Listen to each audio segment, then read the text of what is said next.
It's SummerSlam 2025, and this video is sponsored by War Thunder, but more on that later.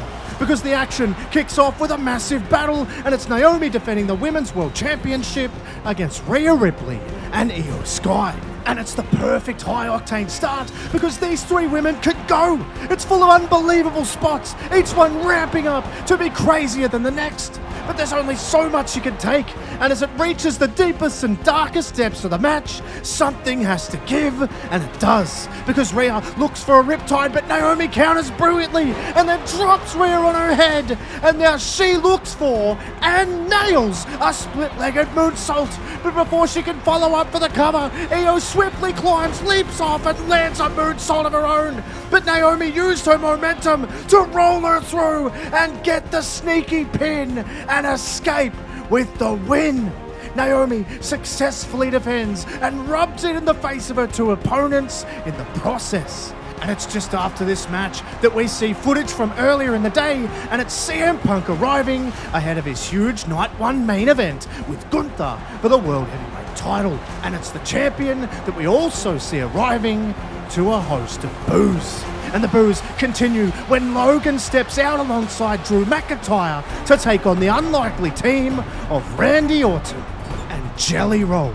And this is short and sharp and mostly dominated by Logan and Drew, who are able to isolate Randy Orton, knowing that if they keep him in their sights, there's nothing that a musician can do without him. He is, after all, not even part of the industry, as Logan has reminded us and him constantly. However, Jelly Roll is still a man who's been disrespected, and he has two hands, and it explodes to life when Randy finally gets the tag, and Jelly runs in and piles on the pain for Logan Paul. But again, he's inexperienced, and he doesn't notice that Drew is stalking him, and he wants a claymore. But before he takes off for it, out of nowhere is Randy with an RKO. But now Logan is fighting back against Jelly Roll, but he fights back himself, and he checks him into the waiting arms of another RKO. And Orton feeds Logan to Jelly Roll for his own version of the three most dangerous letters, and they get the 3 count. It's a fun match, and it's a fun moment for Orton, but it does leave fans wondering if that will be the last time they see him this weekend. We will have to wait and see. But while that was a light-hearted match, the next one certainly won't be, because the cage is about to be lowered. And it's time to see Solo Sikoa and Jacob Fatu settle their issues in a match where it takes one of them to take the ultimate risk in order to win it.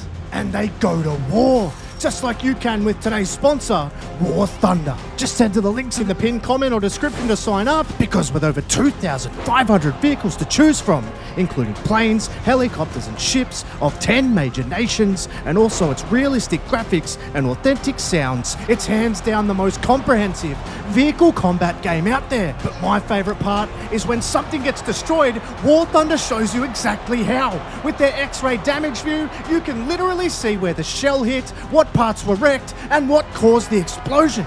It's so satisfying. And with over 70 million players already battling it out right now, it's your time to join them. All you have to do is use my links in the pinned comment or description to sign up, and you can jump in right now for free on PC, PlayStation, Xbox, and even mobile. And if you're new or haven't played in over 6 months on PC or consoles, you'll get a massive bonus pack that comes with all kinds of goodies. But it's only for a limited time, so grab it while you can, and I'll see you on the battlefield. But it's on the battlefield within the cage that Solo takes advantage of Fatu's risk to hit him with a barrage of Samoan spikes for the win. And he retains in what has to be one of the biggest wins of his career, and legitimizes him and his championship reign as he stands on his own 2 feet for a big statement. And it's a statement that the man is going to try and make up next when she faces Lyra Valkyria. But the difference this time is it's no DQ, and there has to be a winner. And Lyra, who is completely fed up with Becky, gets right on her as the bell rings, knocks her over the top rope, and it degenerates into a fight on the outside right away. It takes no time at all for the no disqualification portion to come into play. Both women are absolutely hell-bent on destroying each other, and Becky throws her through a table with a Bexploder. But unbelievably, that doesn't work as Lyra kicks out. And the Fighting Irish really comes out in both because Lyra brutally Nightwings Becky onto a trash can, and not even that works.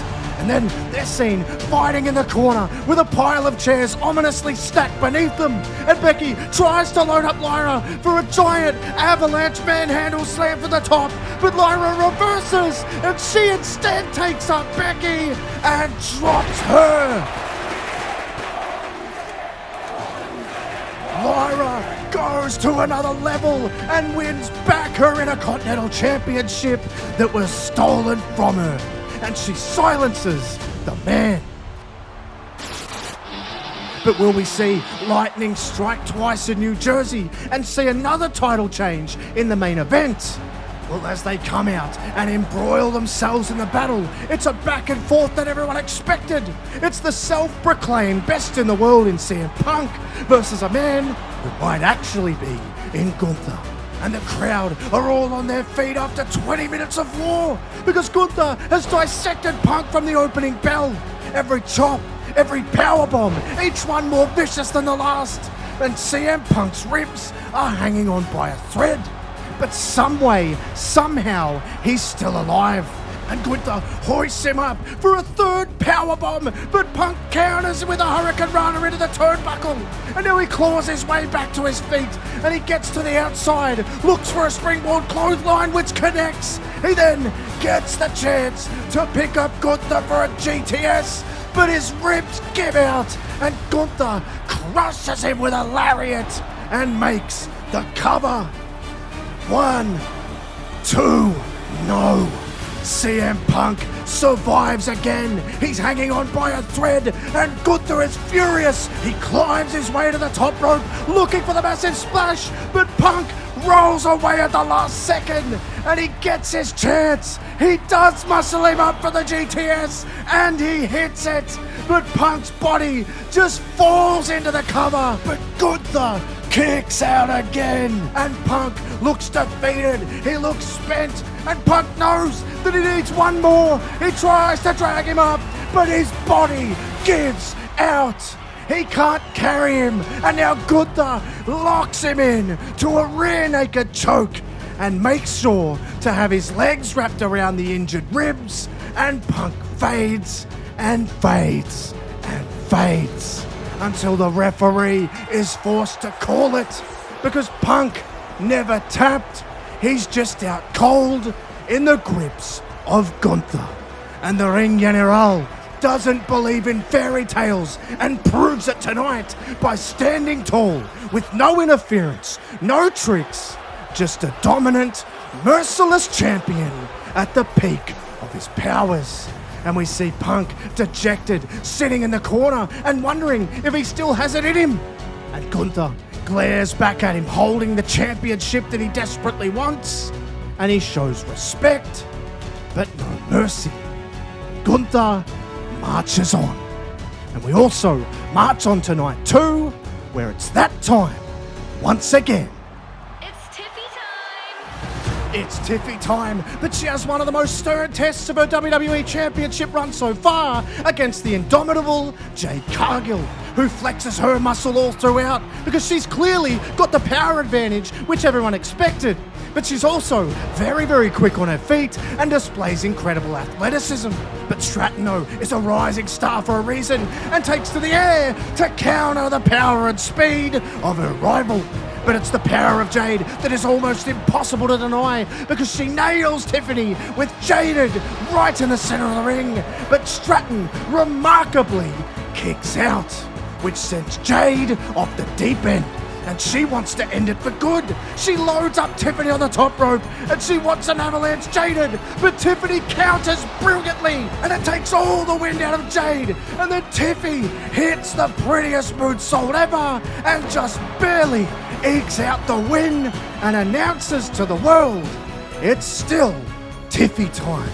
But it's also time to see footage from earlier in the day of Jey Uso and Roman Reigns arriving backstage to an enormous pop from the crowd in the arena. But as expected, that pop turns to boos when we see Breakker and Reed are arriving with the Oracle, Paul Heyman. And that is, of course, ahead of their hotly anticipated collision later in the night. But another match that is anticipated is also between Judgment Day and the unique team of Charlotte Flair and Alexa Bliss for the Women's Tag Team Championships. And like Orton and Jelly Roll on night one, it's the unlikely team of Charlotte Flair and Alexa Bliss that come together and work very well. But the also somewhat new team of Roxanne Perez and Raquel Rodriguez also work extremely well. And it makes for an excellent match, but the dynamics between the teams is what eventually decides the result. Because an overzealous Raquel tries to put Alexa Bliss through the announce table, but instead gets a DDT on the floor. And then in the ring, Roxanne is locked in the figure eight, but Roxy is tough, and she's refusing to tap and lose the titles for the Judgment Day. But that's when, seemingly against Charlotte's will, Alexa Bliss tags herself in and climbs to the top rope and leaps off, lands Twisted Bliss on Roxanne, while Charlotte has her locked in. And she gets the cover and gets the win for the team. And we have new tag team champions in the women's division, but Charlotte seems apprehensive. She does not seem happy that Alexa went into business for herself, but there's also a part of her that is happy to take credit for the title win. But now attention turns to wondering if Judgment Day's pain is going to continue, because AJ Styles is up next, trying to win his second Intercontinental Championship against the, let's say, evasive Dominic Mysterio, who has magically been cleared to compete. But that doesn't mean he's going to take the challenge head on. In fact, he does the exact opposite, and he avoids AJ at all costs, because he knows the moment this becomes a genuine in-ring contest, he's in dire trouble. And that is proven because AJ eventually catches him on the apron with a fake out, and he gets his hand on him, and he goes to work. And of course, Dom is going to struggle with this big time, but he is plucky and manages to hang in there for as long as possible. Well, at least long enough for the inevitable Judgment Day interference, because here comes Finn and JD, and they quickly rush towards the ring, and while JD distracts the referee, Finn grabs a chair and places it into the ring, and now he is trying to distract the referee as well. But that's when the LWO arrive, and they pull them both off the apron, which leaves Dom no time to use his weapon because the referee's attention is back on the match. But he can do something with it, and that's slam it into the mat so the referee can hear it, and he throws it to AJ, who is left stranded, and the referee calls for a DQ. And AJ is livid because he knows that, as hard as it is to admit, Dom has outsmarted the Phenomenal One, and he keeps his Intercontinental Championship and holds it high in the air. But the question turns inevitably now to asking if John Cena can keep his title, or will the American Nightmare ruin the farewell tour? Well, we see them warming up for the huge main event that takes place later in the night. But that's one of the main events, because most people see the second last match of the night very much as a dual main event in itself. And that is when Bron Breakker and Bronson Reed take on Jey Uso. Well, the crowd will tell you everything you need to know.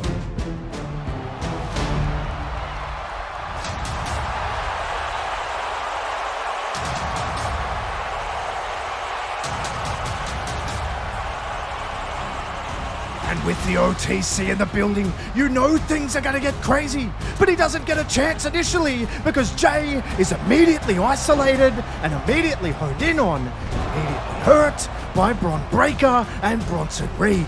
And it pleases the Oracle no end. He enjoys the pain that's being inflicted, but he's wary and making sure to remind Bron Breakker and Bronson Reed the danger of Roman Reigns that still lurks. And the place explodes when Roman finally, inevitably does get in, and it's a white-hot tag, and he takes it up to Bronson Reed, trying to cut the big man down. He knows he's going to need to nullify him, but it's when Bronson eventually does get the tag, we see the big showdown between the big dogs, and they begin to trade. But it's the OTC that wins this trade. He's still the man around here, and he shows firsthand to Bron Breakker when he flies off for a spear, then gets caught with a Superman punch. And now Roman can line him up for the fatal spear, but as Roman builds momentum off the ropes, Jay gets tagged in, and Heyman grabs Roman's foot as he launches off and trips him, so he lands on his stomach where Reed was posted up and nails him with a tsunami. And then on the other side, Breakker has grabbed Jay, flipped him over onto the apron and spears him off it, and then like lightning is able to pick him up, throw him back in the ring, builds momentum of his own and splits him in half and pins him. And just like others tonight, they make a statement. The Heyman guys do it, and perhaps he was right.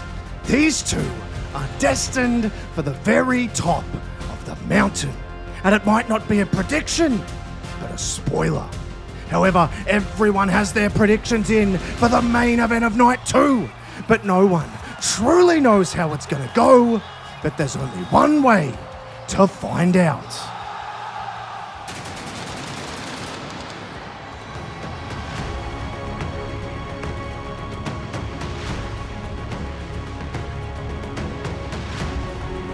It's the culmination of the biggest weekend of the summer for the biggest prize in the game, and you couple that with the fact that it's a street fight and it heightens everyone's awareness, especially Cody, because he knows that Cena has friends in very high places. But the match is as you would expect, because it breaks right down, and Cody reminds us that War Thunder are the sponsors of this video. All you have to do is use my links in the pinned comment or description to sign up, and you can jump in right now for free on PC, PlayStation, Xbox, and even mobile. And if you're new or haven't played in over 6 months on PC or consoles, you get access to a bonus pack full of War Thunder goodies, so thanks to them again for looking after the channel. But Cody, he wants his title back that badly that he said he will happily put virtue aside to do it. And he gets extra violent, battering Cena with a steel chair over and over. And the crowd starts to grow uncomfortable, and the mentality of both men starts to shift. John Cena is now in survival mode, and Cody Rhodes is the hunter.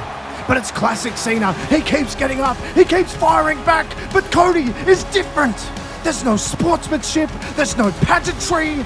He is stomping Cena down in the corner over and over, and then he starts throwing rights and lefts, and he busts open the champion. And the referee tries to check on Cena, but Cody throws him out of the ring. There is something behind the eyes. And then, in a very candid moment, Cena stops, and the man who never gives up, the 17-time world champion, is actually asking Cody to back off. But Cody is stoic. He's committed. He not only smells blood, but he sees it, and he isn't backing down.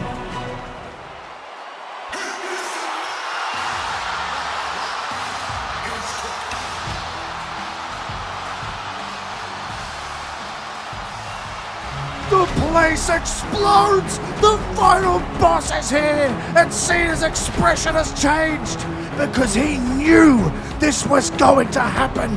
The Rock slides into the ring and he locks eyes with Cody. The crowd is hanging on every single second.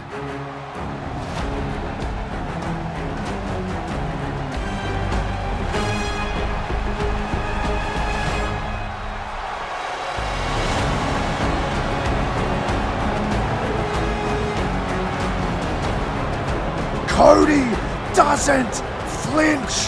He's completely deadpan, and The Rock whispers something in his ear, and then Cody drags Cena up and plants him with not one, not two, but 3 crossroads.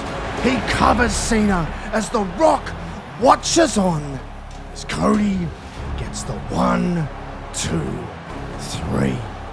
And Cody collapses with the championship in his hands. He did it by any means necessary and put virtue aside. We then see the image of the two of them standing united. The American Nightmare didn't just win tonight. He sold his soul to do it. And with The Rock by his side, the landscape of the WWE shifted forever.